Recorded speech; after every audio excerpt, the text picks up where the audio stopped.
Hello అండి, welcome back to my channel. సక్సెస్ఫుల్గా 3వ వారం కూడా పూజ అయితే కంప్లీట్ చేసేసుకున్నానండి, ఏ అడ్డంకులు లేకుండా. చాలా అంటే చాలా బాగా జరిగింది పూజ మాత్రం.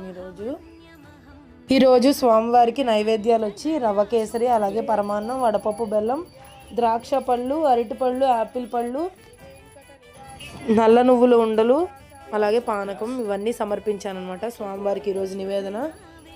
ఆల్రెడీ లాస్ట్ వారం మన ఛానల్లో అప్లోడ్ చేసి పెట్టానండి. ఎవరైనా చూడకపోతే ఒకసారి అక్కడికి వెళ్ళి మన ఫుల్ వ్లాగ్ అయితే చూసేసేయండి కంపల్సరీగా, ఎందుకంటే అన్నీ పూర్తిగా చెప్పానమాట దాంట్లో.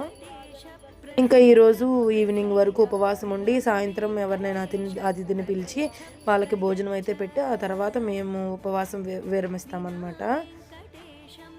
ఎవరికైనా ఏదైనా డౌట్ ఉన్నా సరే కంపల్సరీ నాకు మెసేజ్ చేయండి, నేను తప్పకుండా రిప్లై అయితే ఇస్తాను మీకు. అలాగే మన ఛానల్ ఇంతవరకు సబ్స్క్రైబ్ చేసుకున్న వాళ్ళు తప్పకుండా సబ్స్క్రైబ్ చేసుకోండి. అలాగే మన వీడియోకి అయితే లైక్ చేసేసేయండి. Thank you.